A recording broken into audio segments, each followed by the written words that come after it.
Good afternoon, everyone, and welcome to the latest edition of the Legislative Action Committee. This is Eric Hufnagel of the Michigan Coalition Against Homelessness, joined by Jason Weller and Laurel Birchfield. We have another action-packed session, and again are looking to hear some of the highlights of what's going on in the field at the end of the meeting. So let's move forward here. Jason, why don't you help everybody with the lay of the land? Okay, so I see a lot of names with folks who have called in before, so that's a good sign. But as just a reminder, we do have some handouts that folks can download today. So the toolbox should be on the upper right-hand side of your screen. You can just click on handouts, and then there should be 3 different documents available for you to download at your discretion. So please avail yourselves of those resources. Otherwise, because of the size of the call, historically we tend to keep everybody muted until the very end if folks have things that they would like to share. So if you do have questions, comments, concerns, anything like that, the toolbox again on the right-hand side of your screen is going to be your friend, and you can just type a question in, hit send, and Laurel and I will be monitoring that, and we'll field your questions as they come in. Otherwise, if you're having any technical issues, unfortunately, that's not something that we have any control over. So the best thing to do if you're having issues either with the video or the audio is to log out, log back in, and 99.9% of the time that will reset the connection issues for you. So I think we're ready to get started, and Laurel has some poll questions. Yeah, before we do that, there's one other housekeeping thing. We do tend to have some audio issues, which kind of do fall on our end in terms of things that we can try and troubleshoot. So if you have any trouble hearing us, do just use that chat option to send us a note and let us know, and we can try and troubleshoot that here on our end. But as Jason said, otherwise the logging out, logging back in does tend to help. So on to our poll question. This is the same question we ask at the beginning of all of our Legislative Action Committee calls. The chance for you to just tell us really quickly if you have any updates that you would like to give at the end of the call. We'll open up the mic for you, or you can send it in via the chat option. So let us know really quick if you have something you want to let the broader group know about at the end of the call. And I see people are responding. I'm going to give it just another 30 seconds or so.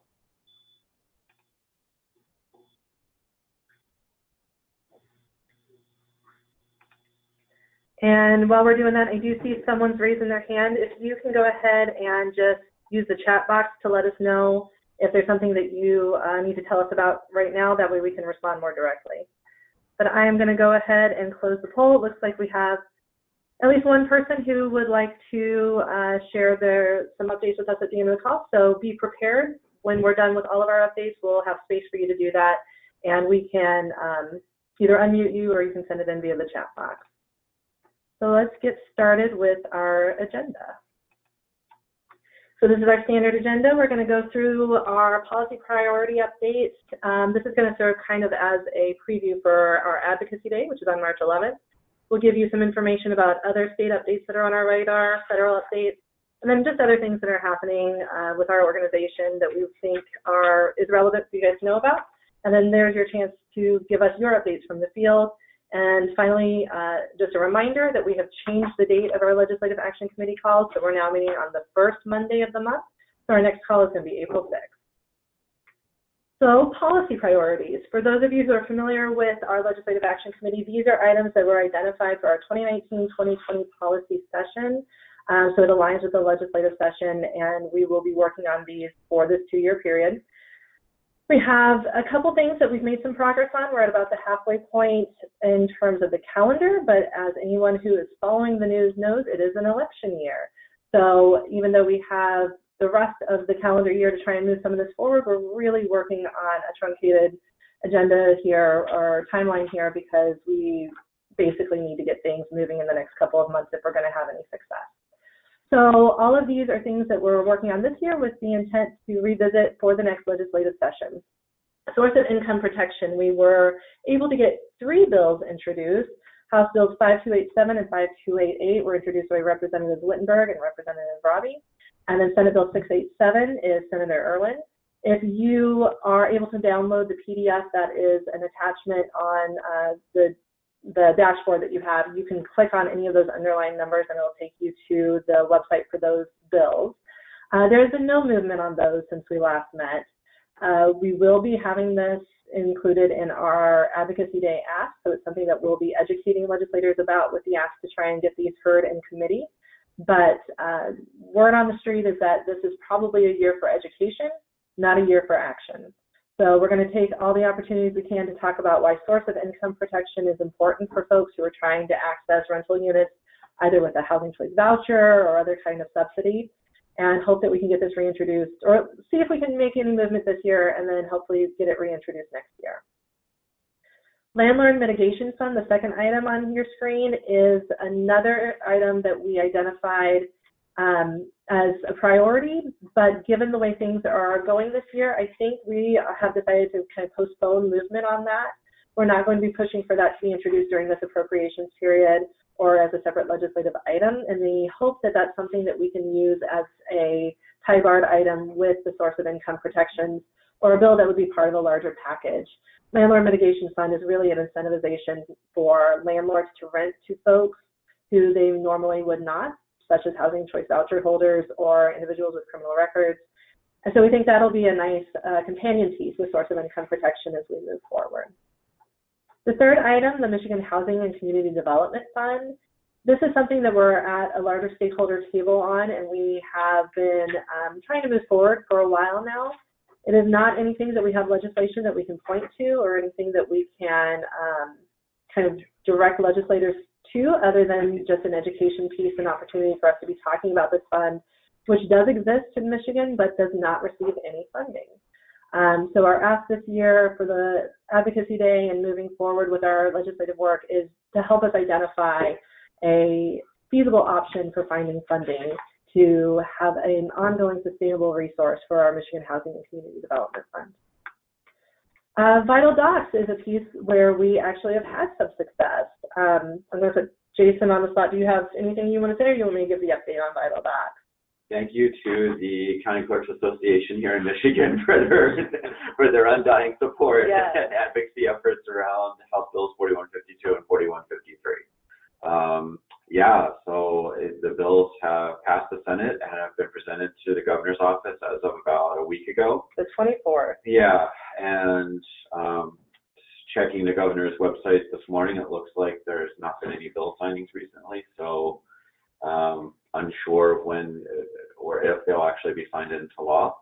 But yeah, what a difference a year and a half makes. Oh, I just think, can you remind us what these bills will do? So this will make it easier and more affordable for individuals to access their vital records that are held at the Central Registry here in Lansing through MDHHS. I think the largest thing is that the fees will be reduced so that folks who are accessing via their county clerk's office will be able to actually, instead of paying an increased rate, would pay whatever their local county clerk's office would charge them. So in terms of addressing the issue of affordability and accessibility of ID and vital docs, I mean, this is another step in the right direction. Of course, this is kind of following in the coattails of the budget item that came in at the end of the fall of last year with the Vital Docs program with MDHHS, which they're very much in the midst of rolling out and getting people on board and using that program as well. So lots of activity on this front in the last 6 months. So between this with birth certificates and the fee waivers, and with state IDs and the fee waivers, really taking down a lot of barriers for folks who are trying to access that information so that they can seek services and housing. So congratulations to Jason and the team, the State ID Task Force, and the county clerks who have been working on getting this passed. I don't think I've heard any reason why the governor won't sign these bills. Passed out of the Senate unanimously with a couple folks abstaining from voting. But I think this is, I don't want to jinx it, but I think it's done. So congratulations, folks. Good work. That being said, we're not going to include anything about state IDs or vital docs in our Advocacy Day this year. mission accomplished. Is that, oh, no, I really did, James. But we are encouraging folks, call your senator, call your rep, especially those two sponsors of these two bills, and let them know just how valuable this piece of legislation is and say thank you for moving it forward the way that they did. The last item here, and I do see some questions coming in, so I'm going to have just a woot-woot. From the co-chair of the ID task force, yes. So we'll address some of those questions, some of those items that you guys are sending to us here in just a second. The last item on our policy priorities, we always are looking at the budget. I'm going to dig deeper into the governor's budget, which was released last month here in a minute. But we do have a couple budget items that we'll be talking about on Advocacy Day that are going to be legislative asks. So things that were not included in the governor's budget. The first one's not going to be a surprise to anyone who has participated in advocacy with us before. It's the Emergency Shelter Program, ESP per diem rate. Over the past couple of years, we have advocated for an increase. We have gotten to an $18 rate, which is still shy of the national average and shy of the original target that we were shooting for. We were trying to get up to $20. So our ask this year is going to be at least a $2 increase for the ESP per diem rate. We do have a representative who has championed this issue, Representative Tommy Brand, and he intends to go, last I heard, intends to go in for that ask again this year, and we'll be encouraging folks to include that in our advocacy ask this year. We're also working with the Michigan Network of Youth and Families for an ask on the Runaway and Homeless Youth Fund. That is another item that we've seen some action on in the past year. From the legislative side, we have seen an increase. It was an interesting year last year with the governor vetoing that line item. And so they did not get the increase in full that they were hoping for. My understanding is that the Network for Youth and Families are going to be going in with their Dome Day this week with a rather large increase in their ask for funding, and we will be asking for the same amount because we feel that this is definitely a fund that is valuable and beneficial to Michigan and trying to prevent homelessness for our youth. I have not received the documents to confirm what the amount is. I've heard, but I have not seen it in writing, so I'm going to hold off on saying what the dollar amount is going to be until we can get that confirmed from the network. That's going to be another one of our legislative appropriations asks this year. And then finally, this is a new one for us, but we've been encouraged from a couple different parties to look at opportunities to fund diversion programs for the state. And so we know of at least 3 successful programs who have made some great strides in diverting folks from emergency shelter, both before they enter into the shelter and shortly thereafter. And so we are going to be asking for a $1 million line item for diversion programs in the state to benefit those existing programs and to expand into new programs in new communities. We know this is a best practice that has some positive results when we're looking at outcomes around the country. We know that USICH and the National Alliance to End Homelessness are encouraging folks to be looking at diversion programs as a solution for preventing homelessness and trying to keep people out of shelter. So we are working with a representative and a senator to see if we can get that introduced this year. I'm encouraged by the conversations we've been having, but it's not a done deal yet. So that is something that we'll be talking with our legislators about on Advocacy Day. Of course, continue to send in questions if you have anything that you want to dig deeper into with any of these policy priorities.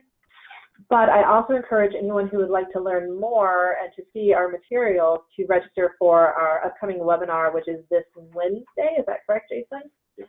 It is going to be a kind of prep webinar for what to expect on Advocacy Day.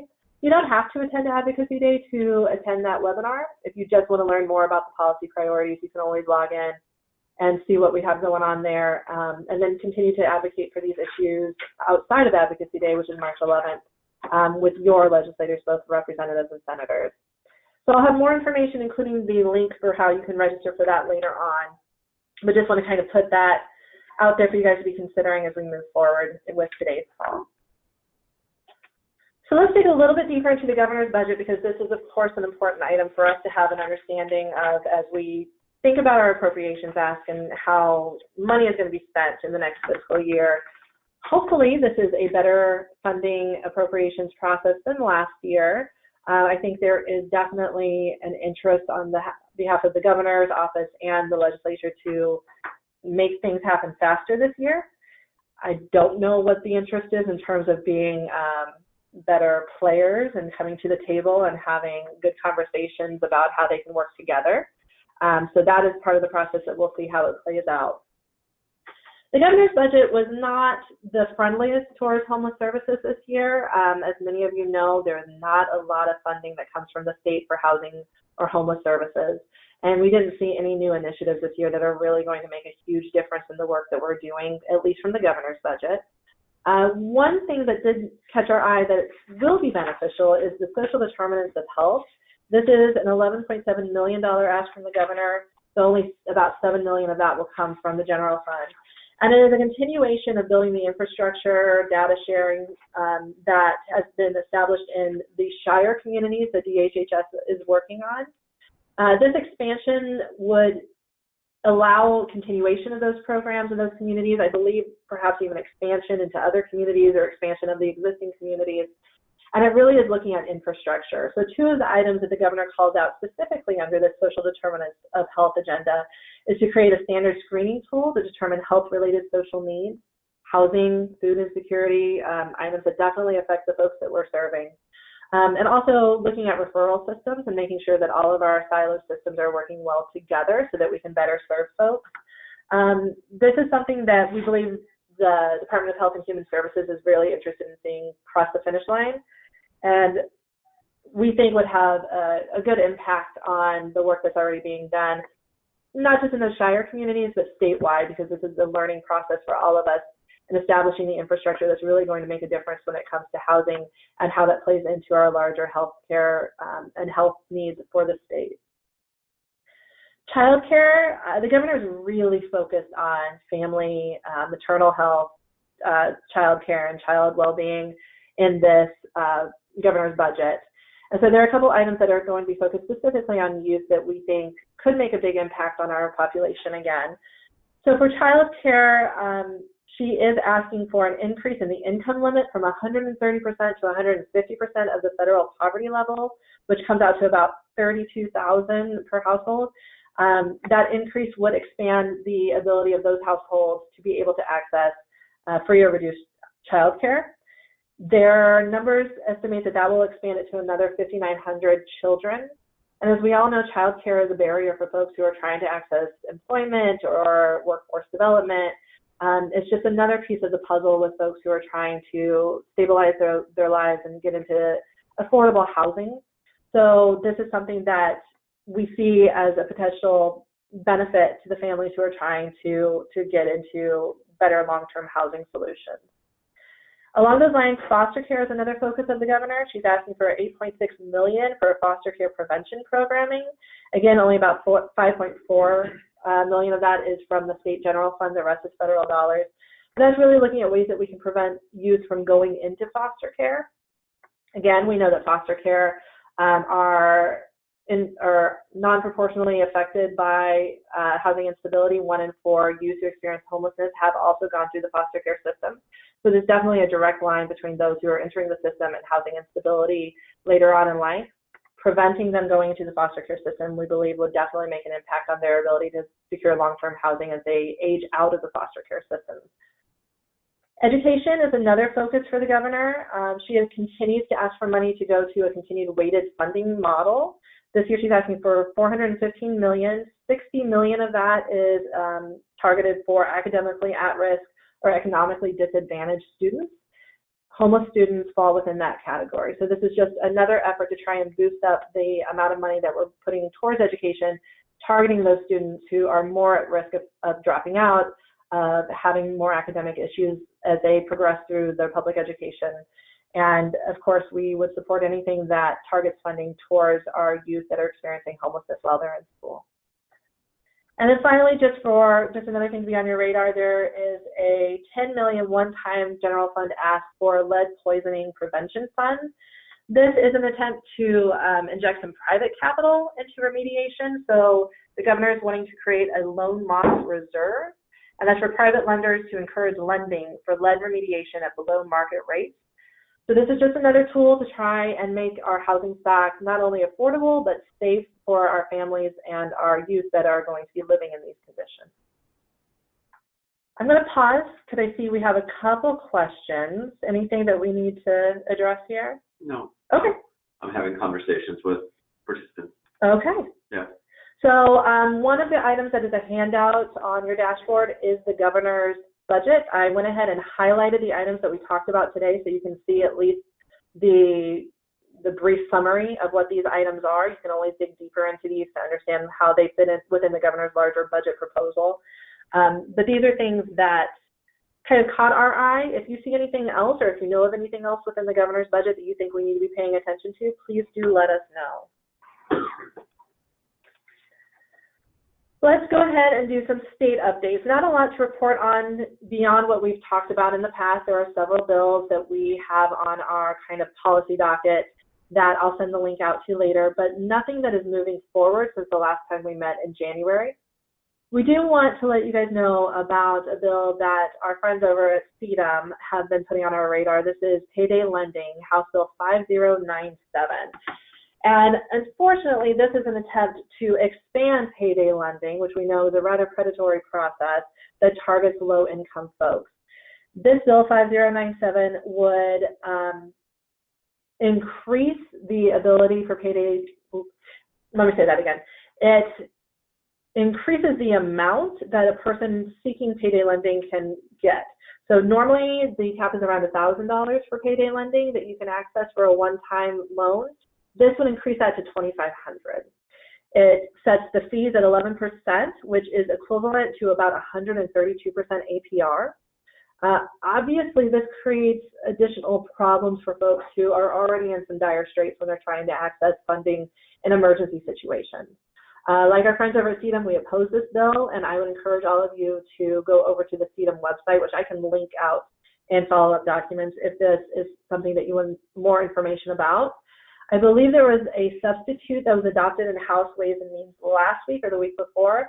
I don't know if that is moving forward this week, but it's something that if passed or if it gets to the governor's desk, obviously we would want to come out and oppose just because of that impact that it can have on our families that are trying to access housing and financial stability. The Michigan Campaign's and Homelessness Strategic Plan. Jason, Eric, which one of you guys are handling that one? Jason? Yeah.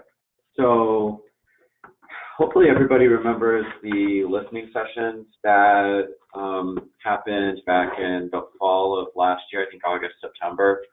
There were 5 of them around the state, and then there was an additional conversation at the convening before the summit in October. And all of those were opportunities for the leadership at the Homeless Policy Council to kind of collect information, find out what priorities folks are seeing out in the field and the work that you're doing on a daily basis. And so there is actually a draft of the strategic plan floating around at this point. There was a town hall webinar about 2 weeks ago, and where Mercedes from CSH kind of walked everybody through the content of the plan. And then there was also an opportunity for folks to provide some feedback both during the town hall, and then there was a subsequent survey monkey that was sent out. So in terms of kind of where things stand, we have identified 4 main pillars or strategies that are going to be present. Some are repeats from the previous plan, and some are new. So for strategy 1, we have increasing access to stable and affordable housing. If you are familiar with the previous plan, I think that's almost verbatim with what was in there previously. Strategy 2 is focused on ensuring system diversion and homelessness prevention. That kind of circles back to what Laurel was talking about earlier with talking with legislators this year about allocating some funding for diversion programs. Obviously, that goes part and parcel with wanting to encourage folks to be more open to those types of programs if there's actually some new funding that they could be tapping into to help create them. The third goal is another one of those, another issue that was in the previous plan and is maintaining a presence, and that is advance cross-sector system alignment and impact other social determinants of health. So it's a slight amendment of what we had previously, but I think it's more on point, and again, kind of highlighting some of the things that Laurel was talking about, especially with both the larger budget conversation that's happening, I think also, and with the governor's budget and the focus on the social determinants of health, you're seeing how things are starting to overlap. And then the fourth category, or fourth strategy, is improving the quality of the statewide service delivery system. And this is kind of a broad bucket that gets into capacity building, HMIS, training, and then also it's starting to address the issue of racial equity and the work that we're doing. So interesting times in terms of there's a lot to be kind of processed as you're looking through the draft of the report. Our understanding is that as I mentioned earlier, there was a survey that went out after the town hall 2 weeks ago, and folks were going to be looking at the information that was collected during from the survey this week, and then the draft will be updated and then shared with the members of the ICH as well as the Policy Council. So, Eric, did I miss anything? No, you did a nice job of covering it. I wanted to just make sure everybody has it in the context with respect to why it's on the agenda here. I think as you were listening to some of the things that Jason was describing, you'll know that there are some intersects with the work that we're currently doing. So we're really looking at it from the angle of, that policy work, the advocacy work, and how what we're doing does relate to that. So that's really why we wanted to cover that, because there are some things that we'd already been looking at and or prioritized or have been pursuing actively that have made their way into the plan. So we're excited about it because there are some things that are basically reinforcing the direction that we're heading. So we want to make sure that we're working collaboratively as much as possible to try to work within the framework of the campaign to help move those things forward. Thank you. We did have a comment come in. I know that Kelly had to leave us, but it looks like she wanted to let us know that there are 2 packages of bills related to mobile home communities that have been introduced in the state that they are hoping to kind of review and get some information out to us. So that's another set of bills that we will be paying attention to with the help of CCJ, and we will try to include some information about that in our follow-up. But if not, we'll definitely follow that, make sure that it's on our radar, and we can update you guys about that in our next legislative action committee call. So Kelly did have to leave us, correct? Is that what I see? Yes.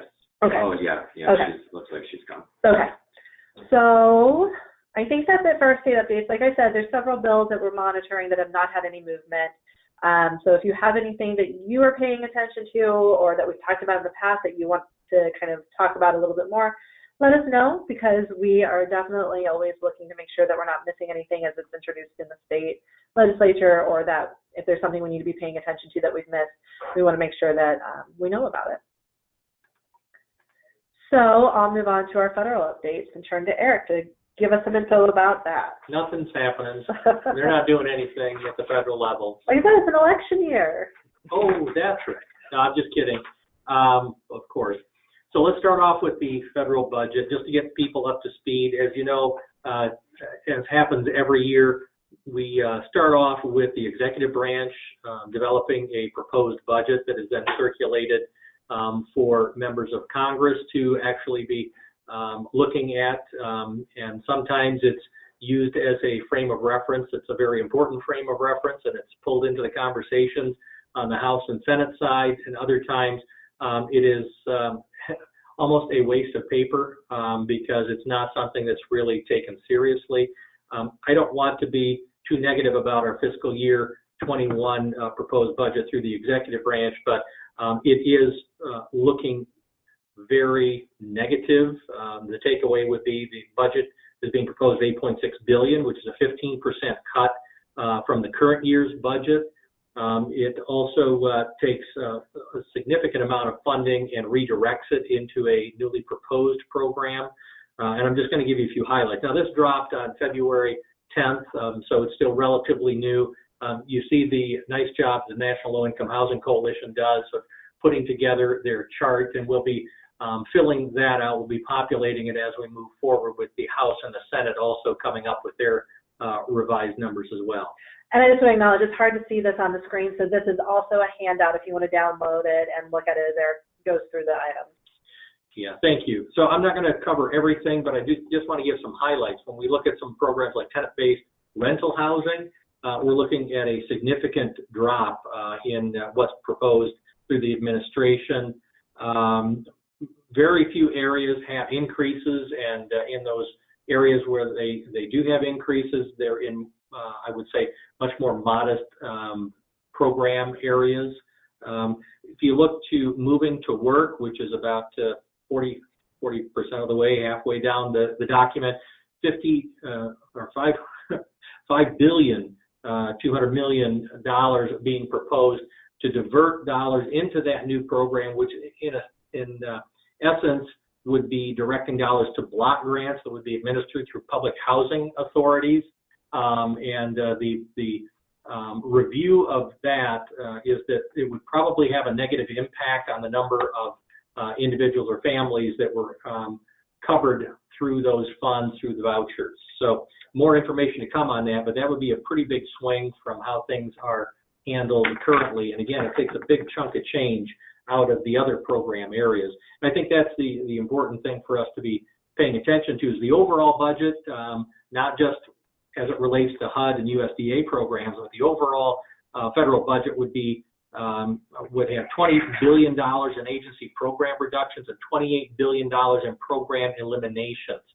So we're talking about across the board widespread cuts, which really creates a scenario where you have everybody looking to protect themselves and their interests. And so it will be potentially a very contentious year going forward with everyone trying to protect their own self-interest for their own constituents, et cetera.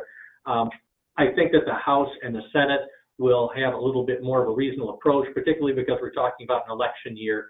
And I think folks don't want to entertain the idea of massive cuts and disruptions to funding when they're all going to be on the ballot. And I think that's just a practical reality. So I want to just highlight those things. Fair housing and equal opportunity. I do want to just mention that one to segue into the next conversation. And if you look towards the bottom of that budget, you'll see that Fair Housing Initiatives program line item would be cut by about $5.5 million. So that tells you that's not as high of a priority, the Fair Housing Initiatives program. So I want to just kind of point out that the Trump administration is really engaged in a sustained effort to roll back civil rights protections, and you can see that through funding, but you can also see that through rules that are developed and changes to rules. So let's talk a little bit now about the HUD affirmatively furthering fair housing regulations. We talked about this before. This rule is something that had actually been put in effect in 2015. It was really a landmark regulation that in essence was proactive in trying to get jurisdictions and housing authorities guidance and tools to identify and address harmful patterns that existed with respect to segregation, discriminatory practices, and disinvestment. The regulation resulted from years of public input. So it was something that built over a number of years, wide-ranging input. And so now, just to get you up to speed, the Housing and Urban Development has looked at that and said, hey, we think that needs to be changed. We're not satisfied with it. And so they're proposing things that really are undermining all of the tremendous work that was done to create the rule and to bolster in a proactive way some of the tools and guidance that help to affect some change with respect to the types of segregation, et cetera, that had taken place in the past. So with that all said, just teeing this up, we wanted to share with you something called Fight for Housing Justice, which is an initiative trying to fight back against changes in that rule that would be negative, whereas a lot of people are viewing as negative changes. And so want you to be actively engaged in this process, to be aware of what this is, and also to encourage you to be a part of the input process. There is a website, and that link does go to the website. Yeah, you'll have to download the PDF of the PowerPoint, and I'll send it out in the follow-up as well. Yeah, so there's a link there for you to go to learn more about what this is and what you can do. But there is a call to action. So you're being asked to urge HUD to retract the ineffective and unnecessary rule that they're proposing, and to actually fully implement the 2015 rule that was originally presented after years of input. And so there is a public comment period. It has started. There's not much time left, so we're asking you to take action on it. The public comment period ends on March 16th for that proposed rule, so we're asking you yourselves to get involved, and also to pass that around to others for them to consider doing the same thing, because we really do think that it's going to take a large volume to address this issue, because there are, of course, federal agencies have a lot of power, and unless the public is actively engaged in speaking its mind about things, it can quite often get rolled over. So please get involved in that. Any questions, or is there anything I might have missed there, Laurel, from your perspective? No, I just want to do a shout out to Oakland County. They're doing a really great job of putting together some thoughtful responses and submitting it for public comment on the AFFH. So, you can submit comments as an individual, an agency, a COC, and just any way that you can kind of get that information in is appreciated. It really does make a difference, or we hope it makes a difference. It at least, puts a voice to our concerns. Great, thank you. Now, moving on to housing is infrastructure. Just want to get everybody up to speed. We've talked in the past about a number of initiatives, a number of bills that have been introduced at the federal level dealing with housing and affordable housing. This is an example of something that was put forth by Representative Waters. It is now getting a little bit of traction. I want to make sure that you're aware of it. This is a one-year investment, or proposing a one-year investment of $5 billion into the Housing Trust Fund, which we know has been underfunded over the years, but could be a terrific tool that could help to bring about a significant development of affordable housing across the country. But it also includes $70 billion, again, $1 billion, to address all the capital backlog needs of public housing. I think or you should be aware, if you're not, that not enough money has been invested with respect to the public housing stock, and this is an effort to shore things up instead of cutting that from the budget because it's quite often out of sight, out of mind. We want to bring it to the forefront that we've not had an adequate investment in this area. And if we do want to make sure that we have a housing stock that is available for public housing, we have to put money into it, because what we will find, if there isn't an investment, there will be more and more public housing going offline, which will just exacerbate the already incredibly tight market that we're dealing with as far as affordable housing. So we see this as a pretty exciting opportunity. The thing that I think we need to also keep in mind is that we're talking about housing within the context of infrastructure. And I think that's really where we might get some traction, that there always seems to be an interest in supporting infrastructure. People can identify the need for roads and bridges, et cetera. The language that's being used is really framing housing as an infrastructure issue and incorporating it into that conversation, which we think is a stronger conversation to have by framing it that way. So we're very, very interested in seeing how this moves forward. I do think at the House and the Senate level that there is a genuine interest in making sure that there are resources available for affordable housing. The trick will be making sure that we're vocal about that and encouraging our elected officials to see this as a priority in the upcoming budget. It was voted out of the Financial Services Committee, and we do have a link to a petition. The link is going to be sent in the follow-up. Yep. Right, so there'll be a link to a petition, again, asking folks to provide their support putting their name out there, lending their name for the bill. And so we ask you, again, to take some action on your own, as well as circulating it to agencies and individuals that you think would also be interested and willing to support it. Again, squeaky wheel is really going to be important for us as we continue on and trying to address the overall issue of expanding affordable housing in this country.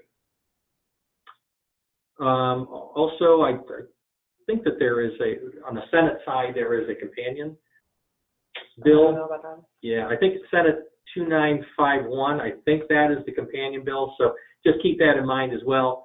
I do want to just mention that I will be going to DC this month for some Capitol Hill Day visits. Our partners from CEDAM will also be going, and so we'll be collectively making some stops at congressional offices, and we will be talking about affordable housing, and I know that we will also be talking about housing as infrastructure as well. So we will be having those conversations. It would be helpful for anyone of you who also is in contact with members of Congress that you also refer to it. It should be something on their radar screen by the time that we're done engaging with them. That's all I have, unless anybody has anything they have questions on that we haven't touched on. No questions yet. Again, this is an area where there is a lot of legislation or, introduced legislation that we're seeing at the federal level that has not had any movement. Some of these are, bills introduced by presidential candidates. Others are ones like the housing as infrastructure that are being introduced just by passionate advocates. Unfortunately, nothing's moving forward yet, but that doesn't mean that we don't need to still put our weight behind supporting and talking and educating our Michigan members of Congress. So, so just no updates on the other pieces that we've been talking about in the past, but they are still on our radar. Did we get a question? We did. Ryan asked what was the Senate bill number that Eric referenced there at the end. I believe it's 2951. All right. We'll confirm that, Ryan, and put it in our notes. Another question? No, that's it. All right, so that kind of wraps up all of our policy updates. Now we're going to move on to the ways that you guys can be involved with us. I've been mentioning, follow-up notes. I will be sending out an email this week that has a link to the recording of this webinar for you to share with your COC, with your networks, with your agency staff. And it will have direct actionable items for you to be taking. All the stuff that we've been mentioned will be on there. But the best opportunity for you to be actionable with these issues is to attend our Advocacy Day. It's coming up. It is March 11th. And I'm going to take a second. Jason, can you administer this poll? Is that something you can do right now? Yeah. Okay. We're going to take a second. We're going to ask you guys, we're going to put you on the spot to see if you will be attending this year's Advocacy Day. Registration closes on this Friday. It just gives us a little bit of time to make sure that we can schedule meetings with your legislators. So for those who have not attended in the past, we coordinate all of your meetings. We try to put you in the office with either your legislator or their staff on both the House and the Senate side. You can tell us if you want to meet with those who represent the district of where your work is located or your home district or both. We provide the talking points, so we educate you on what those policy issues are that we talked about at the very beginning of this call with some very specific legislative asks. But we also make sure that there's space for you to bring in your local data and stories. We encourage folks who have experienced homelessness to come and tell their stories and make this a personal experience for our legislators to learn. So it's really, overall, it's a full day of really impactful advocacy. And this is our 4th year doing it. All right, so we seem to be tapped out at basically 2/3 of folks. Uh-oh, what just happened there? Responding. And so... Is it breaking? I don't know why it's not showing on yours. There we go. So we have almost 40% of folks are yes and have registered, so you get gold stars. Only we could give them to you for real. 15% say yes, but you still need to register. I think you get like a silver, maybe a bronze star. A third of you are not this year, and 15% are undecided. So of the 20 plus people we have on the call right now, we'll get kind of all over the place. Yeah. Yeah. So if you answered I don't know and you just want to kind of chat through the experience, make sure that it's the right fit for you, shoot me an email. I'm happy to talk with you. If you're saying yes, but you need to register, you need to register.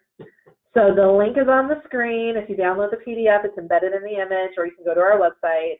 But we do need to get that information so we can schedule your meetings with your legislators. And for those of you who said not this year, hopefully we'll see you next year. I also mentioned at the beginning of this call that we have a webinar that is going to be kind of a prep webinar. It is this Wednesday. Jason and myself will be handling it, and it is just a chance for us to dig deeper into our policy ask, kind of give you guys a little bit more information about what the day will look like. You don't have to register for Advocacy Day to attend. If you just want to learn more about our policy work, then you can absolutely register for this webinar, and that'll be another place for you to learn more, ask questions, and see how you can get involved. So again, if you download the PDF of this presentation, the link is embedded in the image so you can register for the webinar. Another announcement, we have the MCC coming up. Jason, you want to give us a preview of what's happening this year? Sure. So for anybody who is maybe unfamiliar with BMCC, it's the Building Michigan Community Youth Conference, formerly known as the Michigan Affordable Housing Conference back in the day. One big change that's happened this year, as opposed to years previous, is that it is now 2 days, April 28th and 29th, but it's still here in Lansing at the Lansing Center. As always, there is a Preventing and Ending Homelessness track. We have actually secured somebody from the HUD SNAP office to come out and present a session for us the morning of the 28th. And then we actually have some HUD regional folks doing a second panel on DOT emergency preparedness right after that, also on the 28th. So that's just kind of a snippet of what's to come. As in years prior, we do have the rest of the session, or the rest of the time is packed with sessions focused on preventing and ending homelessness, with kind of a diverse array of presenters hitting kind of the usual conference topics. So if it's something that sounds interesting, please check it out. And of course, the big difference between this conference versus say the summit is that there's a much broader audience. You know, there's our session or our track, but then there's also tracks on housing counseling, becoming a developer, multifamily and single family development, nonprofits in general. So kind of a little bit of everything for everybody. And historically, this conference has around 1,300 people split up between the various days. And everybody that comes to our booth is going to be able to be entertained by me singing "Oh Danny Boy" at every hour on the hour. So I know that that's going to bring you in. Negative. Is that an overreach on my part? But you will be able to check to see if you're registered to vote. Actually, you come to our booth, you get to choose which one you do. We're flexible. But we do have several sessions that we'll be doing. We have our policy work. We're bringing in Joey Lindstrom from NLHC to be talking about federal. We'll be talking about our Homes, Our Votes campaign, where we're trying to get folks registered to vote. And then we'll have the booth in the exhibit hall where we have lots of good information. So definitely stop by and say hi. And some good keynote speakers this year, too. Yes. You teed it up. So we have secured Ibram Kendi, whose most recent book is How to Be Anti-Racist. His book prior to that was Stamped from the Beginning. So he's African-American scholar who has done a lot of research on kind of the underlying housing policies, and I should say the underlying discriminatory housing policies that have really set up the system for the way it is currently. But of course, as you can tell by the title of his most recent book, he's also looking for ways for folks to take action. I'm very excited about that. Yeah. All right, anything else about BMCC? The link to register, again, embedded in the image on the PDF, or we do have it on the homepage of our website. I think this is our last announcement. It's a busy time of year for us here at MICA, but our Breakfast of Champions is coming up. It is May 28th here in Lansing. We have 4 champions who we will be recognizing and honoring this year. I believe we'll be announcing that in the next day or 2, but I'm very excited by the folks we have who will be celebrating this year. The links for you to purchase your tickets is on the screen. We do have sponsorships available as well, so you can purchase a table for your entire team to come out. And overall, it's a chance for us to kind of celebrate the work that's happening, acknowledge, some really great folks doing work in the community, but also just acknowledge all of you. You're all making an impact, and we all deserve a chance to kind of take a couple hours one morning out of the year, have some good food, some good company, and yeah.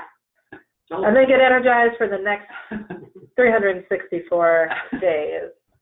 Oh, it's a leap year, so. Yeah. So yeah, anything you want to say about that, Eric? No, just look forward to you being there, and we do appreciate your attendance, but also appreciate you passing this around. If you're not able to attend, but can get the word out to others who might be interested, we would appreciate that. So this is a chance. We have a couple minutes left. I know there was one person who wanted to report out on things that are happening. That person may have already left. I'm not sure. But if you want to say something about what's happening locally, go ahead and raise your hand if you want us to unmute you, if you're in a place where you don't have a lot of background noise and you're comfortable talking. Or you can go ahead and type it out. So looks like we do have someone raising their hand. Jason, are you able to help me out here? Give me 1 second. Oh! The battery's almost dead. All right. Looks like we have a couple folks. Raising, oh, yeah. Yep, so so you want to unmute one of them? Yeah, so Denise, let's go ahead and have you go first. Denise, are you there? Denise? Uh-oh. Denise just went away. You had one job, Jason. I did. For what it's worth, I unmuted her. So she shows us muted. Yeah. You're going to try Ryan? Yeah. Oh, there we go, Denise. Okay, Denise, are you with us? I am. Yay. I don't want to talk to you so much about what's going on as far as advocacy, but to bring up a topic that we need to be looking at in the future. And that is, as I was looking at the budget that Eric put up from the feds, one of the problems that I'm seeing is that the feds have cut the amount of administrative dollars that are going to all of our public housing authorities. And as someone who has some of those vouchers, even though we're not a PHA, we're one of the only nonprofits in the nation that received some vouchers. It's getting really difficult to do the work we need to do with what they're giving us. We are being refunded administrative costs at 79% of what we really should be getting. And this is starting to really impact the smaller PHAs across the country. And you can only imagine if you all were only getting 80% of your budget to do your admin work, where would you be? So I think that going forward, that needs to be something that we start to push federally for some support and get that out there with the various partners that you have on the federal side, where they get to push this, and we need to advocate for that across our state, because I know all of the PHAs in Michigan are struggling with this. Yeah, thanks for bringing that up, Denise. I did pop over kind of quickly, but that is something that I did notice when you look at the document that we did share with you under tenant-based rental assistance. Even that, administrative fees jumped out at me, that there was several $100 million cut out of that. And I think you're hitting the nail right on the head about there's some perception that that's where the fat is, and that everybody can sustain those cuts. And I think that's an unrealistic expectation. It just says that whoever is making that suggestion or proposal doesn't really understand how things work on the ground and what the environment has been over the last 15 or 20 years of doing more with less. So thank you for bringing that up. I appreciate that. Good deal. All right. Thank you, Denise. I think let's move on to Ryan. And if anybody else is interested in sharing anything, just raise your hand.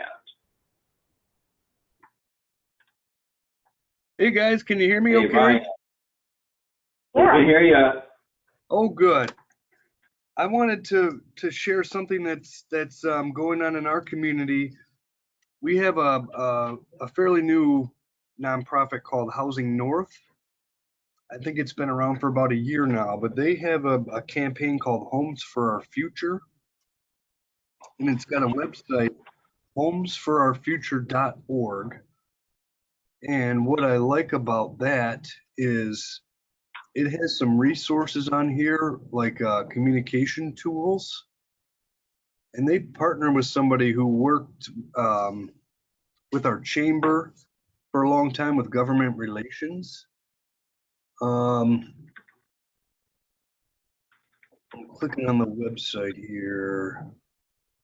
Communications has a communications toolkit with all sorts of good resources. And then what I really like is a checklist for if communities are housing ready, meaning are they in position to be able to advocate and build affordable housing. Mm-hmm. And Yeah, thank you for sharing that. Actually, I met their executive director, their new executive director, because it's a new organization at one of the, I think it was a Big Rapids community forum regarding the plan to end homelessness. So thank you for sharing this. I want to look into it.